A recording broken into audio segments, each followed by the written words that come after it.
Capítulo 8. El mejor está por venir.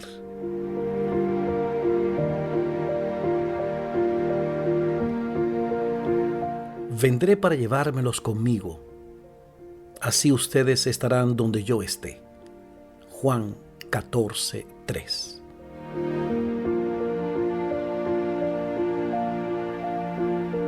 En el capítulo anterior hicimos varias referencias a las promesas que hace Jesús al creyente. A través de la esperanza que ofrece el Evangelio, podemos tener una enriquecida perspectiva de la realidad en la que nos toca vivir. También vimos cómo esta esperanza puede ofrecernos una paz inmune a las calamidades de este mundo, como la actual pandemia. Más allá, la mayor esperanza del cristianismo está anclada en la promesa que Jesús hizo a los discípulos: no se angustien, confíen en Dios y confíen también en mí. En el hogar de mi Padre hay muchas viviendas. Si no fuera así, ya se los habría dicho a ustedes. Voy a prepararles un lugar, y si me voy y se los preparo, vendré para llevármelos conmigo. Así ustedes estarán donde yo esté. Juan 14:1-3. Una de las cosas que nos ha traído la pandemia es la duda. Pocos se atreven a pronosticar lo que va a pasar incluso en el futuro inmediato.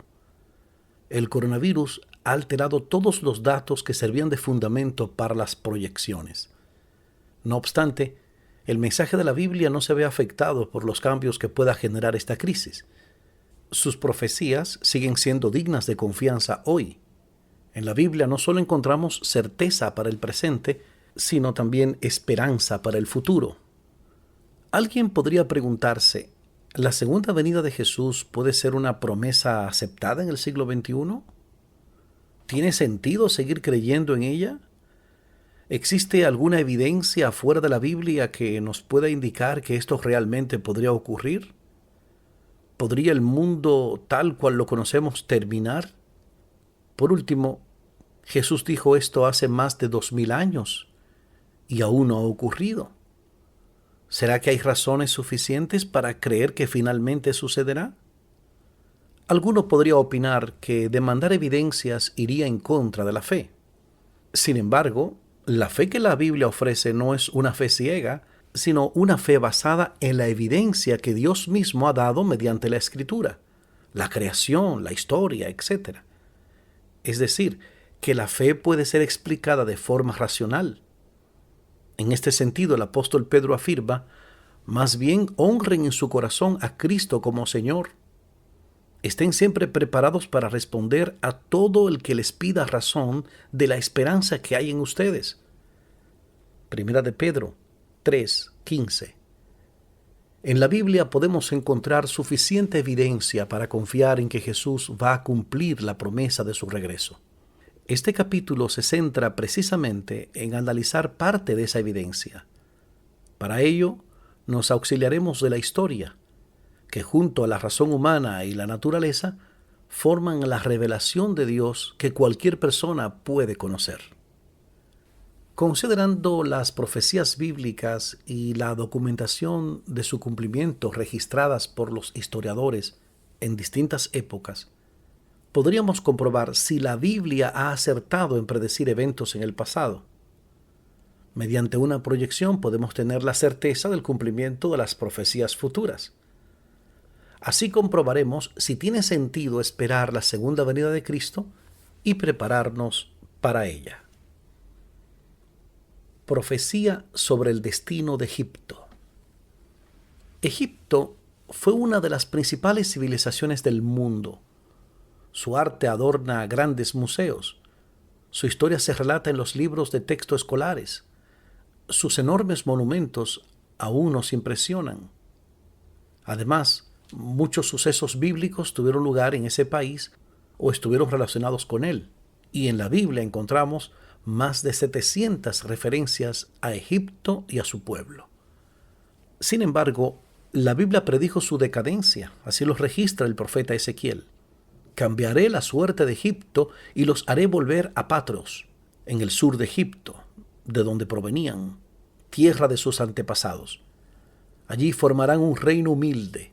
Será el reino de menor importancia y nunca podrá levantarse por encima de las demás naciones. Yo mismo los haré tan pequeños que no podrán dominar a las otras naciones. Ezequiel, capítulo 29, versículos 14 y 15. Es importante destacar que en el momento de esta profecía, Egipto era aún una poderosa nación bajo el reinado del faraón Necao II, finales del siglo VII a.C. Necao II llegó a dominar el Asia Occidental por poco tiempo, aproximadamente en el 607 a.C. El profeta Ezequiel vivió en esa época durante el reinado de Joacín, 609-598 a.C., rey de Judá, quien por un tiempo fue tributario del faraón. Verificación extrabíblica. En la actualidad somos testigos del cumplimiento de esta profecía. Sin duda existen evidencias claras de la grandeza de Egipto y de sus faraones. No obstante, tenemos que reconocer que esta profecía se ha cumplido al pie de la letra, pues Egipto, aunque existe como país, no se encuentra entre las potencias mundiales e incluso regionales. Profecía sobre la destrucción de Babilonia. Babilonia fue la capital de varios imperios: Imperio Babilónico, Imperio Persa, etc. Se ubica geográficamente en el territorio que ocupa el actual Irak. Llegó a ser la más grande ciudad de su época. Su grandeza fue tal que la Biblia la describía como una ciudad orgullosa. Isaías 47, 8 y 10. Además, considerada señora de reinos. Isaías 47, 5.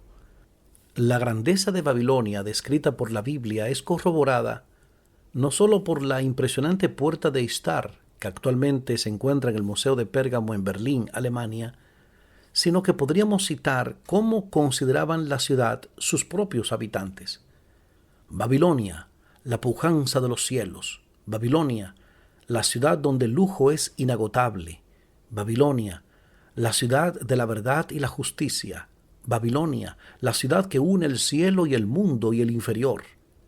Babilonia, la ciudad que aniquila a sus enemigos. Babilonia, la que ha recibido la sabiduría. Babilonia, la ciudad santa. A pesar de su grandeza, la Biblia señala que llegaría un momento en que la ciudad quedaría hecha escombros y que jamás se reconstruiría. Esta profecía es repetida más de 5 veces por varios profetas bíblicos. Sin embargo, el profeta Isaías escribió: Babilonia, la perla de los reinos, la gloria y el orgullo de los caldeos, quedará como Sodoma y Gomorra cuando Dios las destruyó. Nunca más volverá a ser habitada, ni poblada en los tiempos venideros. No volverá a acampar allí el beduino, ni hará el pastor descansar a su rebaño. Isaías 13, 19 y 20. Verificación histórica.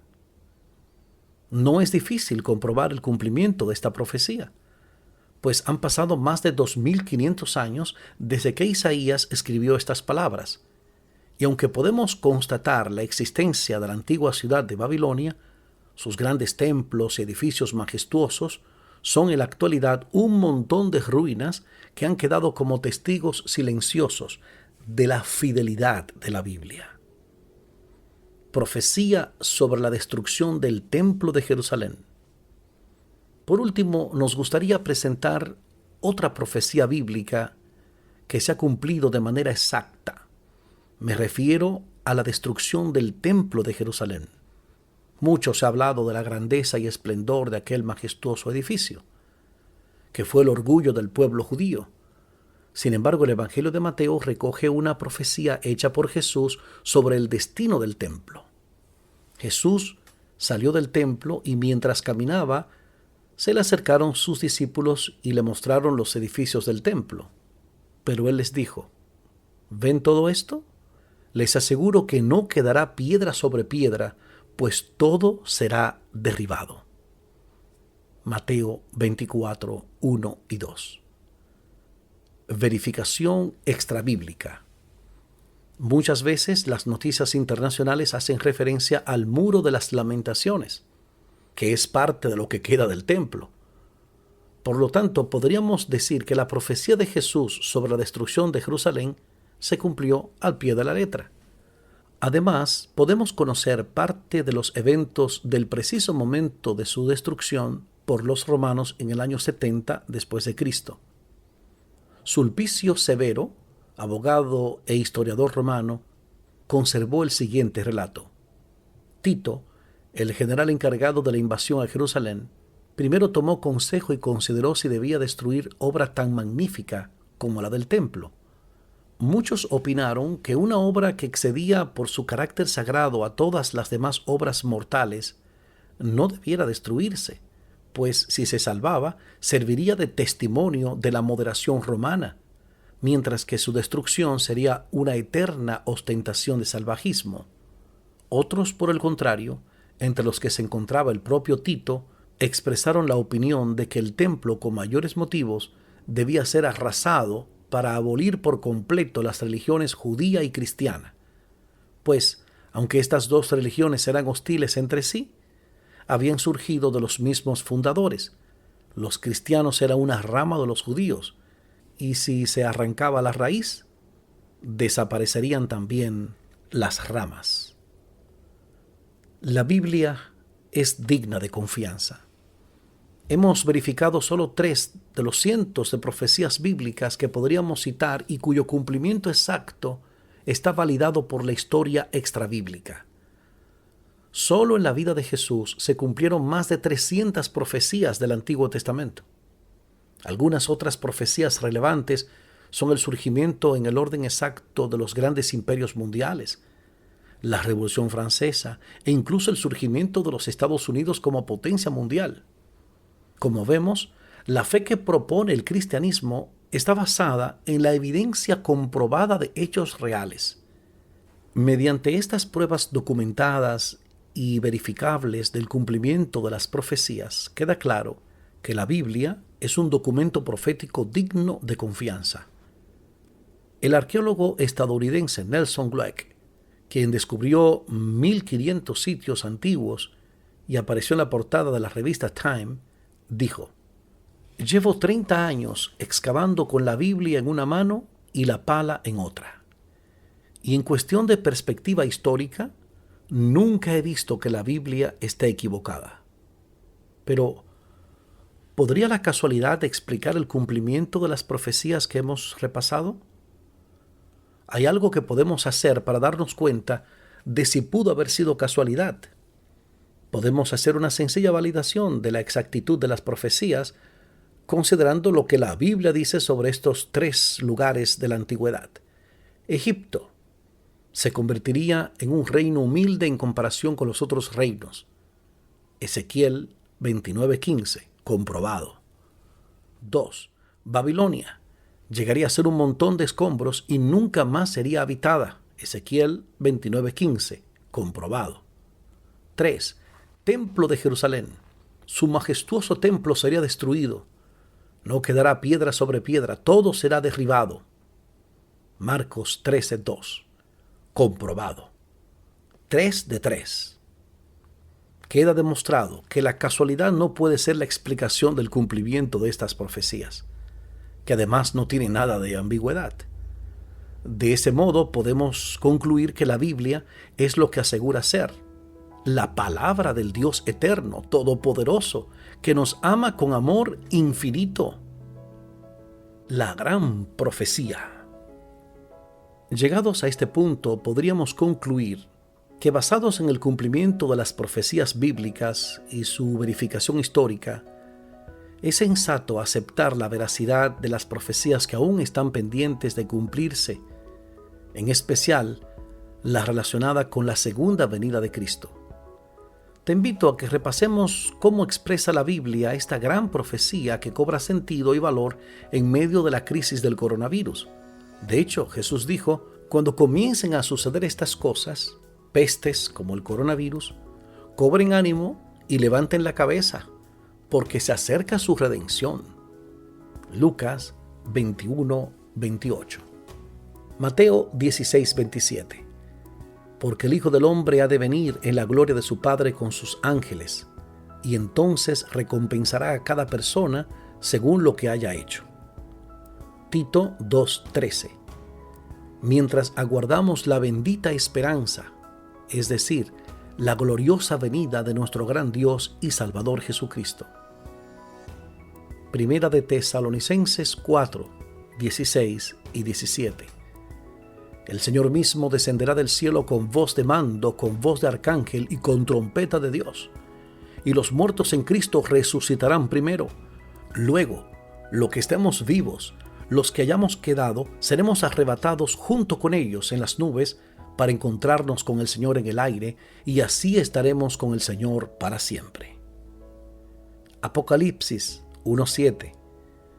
Miren que viene en las nubes, y todos lo verán con sus propios ojos, incluso quienes lo traspasaron, y por él harán lamentación todos los pueblos de la tierra.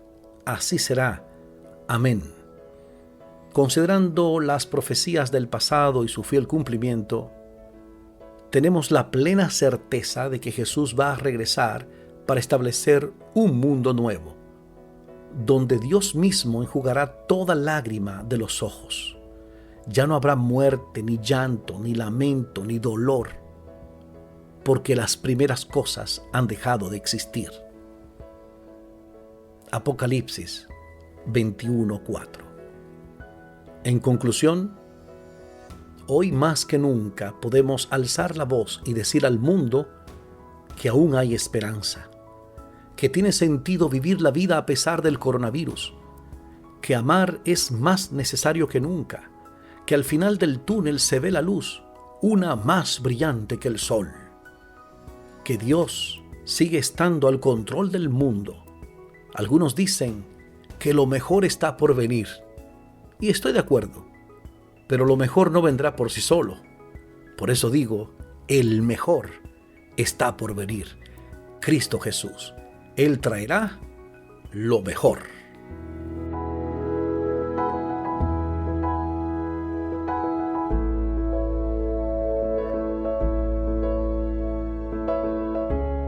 Conclusión.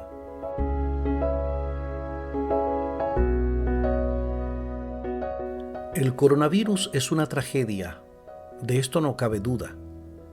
En momentos como estos cobran sentido las palabras de Viktor Frankl. Una experiencia traumática es siempre negativa, pero lo que suceda a partir de ella depende de cada persona. En la mano del ser humano está elegir su opción, que o bien puede convertir su experiencia negativa en victoria, la vida de un triunfo interno, o bien puede ignorar el desafío y limitarse a vegetar y a derrumbarse. La crisis provocada por esta pandemia ha generado muchas preguntas.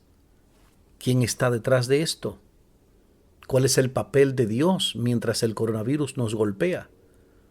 Muchos, entre los cuales me cuento, creemos que la Biblia nos puede ayudar a comprender lo que está pasando.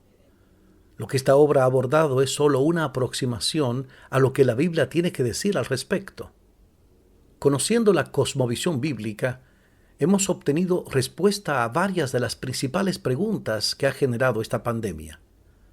Vimos que Satanás es el causante del coronavirus, que lo ha hecho porque sabe que le queda poco tiempo, Apocalipsis 12:12, para matar a la mayor cantidad de personas posibles y así causar sufrimiento a Dios y a la humanidad.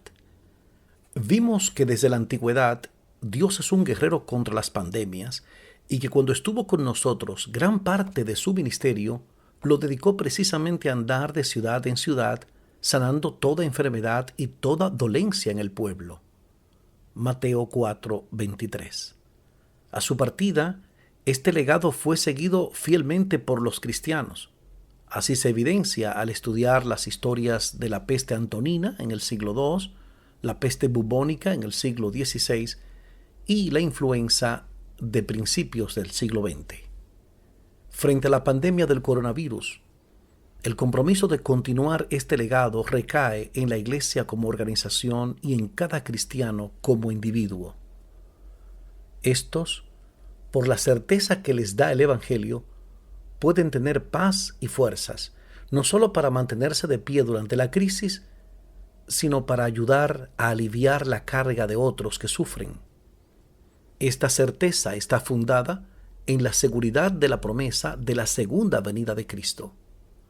Estoy convencido de que hay informaciones que son capaces de cambiar nuestra perspectiva. Y creo que al analizar la pandemia actual a través de la perspectiva que la Biblia nos ofrece, obtenemos no solo conocimientos, sino la certeza de la dirección divina en los destinos humanos. Y sobre todo la confirmación de la promesa de Dios, por la cual esperamos un cielo nuevo y una tierra nueva en los que habite la justicia. Segunda de Pedro 3:13. Son tiempos difíciles y vendrán otros, pero no hay razones para dudar ni temer. Todo lo contrario, es tiempo de levantar más alto nuestra luz y unirnos a aquella luz verdadera que alumbra a todo ser humano y que las tinieblas no han podido extinguir. Juan, capítulo 1, versículos 9 y 5. Es el momento de mostrar la luz del Evangelio a aquellos que aún no conocen sus maravillosas verdades. No es tiempo de sentirnos derrotados ni de andar cabizbajos, sino todo lo contrario. Jesús nos dijo: cuando comiencen a suceder estas cosas, cobren ánimo y levanten la cabeza, porque se acerca su redención. Lucas 21:28. Como hemos visto, podemos confiar en su promesa, pues esta noche oscura tendrá una mañana de eterna luz. Para aquellos a los que la crisis ha afectado directamente, ya sea por la enfermedad, la muerte de un ser querido, la pérdida del empleo o incluso la escasez de alimento, quiero decirles que estoy orando por ustedes. No olviden, Dios no solo está al control del mundo, sino también de su vida en particular. Es tiempo de confiar en Dios y actuar. Estoy seguro de que verán su gloria. En tiempos de coronavirus podemos tener la certeza de que al final Dios y su reino serán vindicados. Pronto se verá con claridad que la gestión que Él ha hecho de la crisis provocada por el pecado ha sido la mejor que se pudo haber realizado. Quedará de manifiesto que en Él no hay maldad. La certeza de su amor y justo gobierno nos pueden llenar de paz ahora. Pronto nos uniremos al coro celestial para alabarle por su redención, exclamando: ¡Aleluya! La salvación, la gloria, el poder son de nuestro Dios, pues sus juicios son verdaderos y justos. Apocalipsis 19:1 y 2. Finalmente llegará el día cuando desde el átomo más imperceptible hasta el mundo más vasto, todas las cosas, animadas e inanimadas, declararán en su belleza sin mácula y en júbilo perfecto que Dios es amor. Mientras llega ese día, podemos decir junto al profeta Habacuc: aunque la higuera no florezca, ni haya frutos en las vides, aunque falle la cosecha del olivo y los campos no produzcan alimentos, aunque en el aprisco no haya ovejas, ni ganado alguno en los establos, aún así, yo me regocijaré en el Señor, me alegraré en Dios, mi libertador. Habacuc 3, 17 y 18.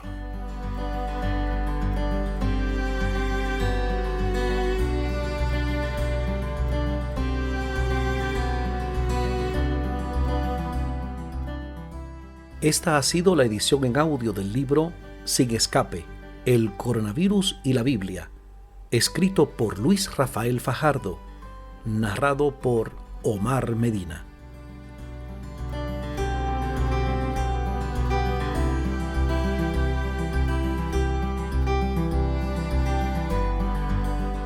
Este libro está disponible gratuitamente en la dirección web fajardoluis.com. Muchas gracias por la fina gentileza de la atención dispensada. Que Dios los bendiga.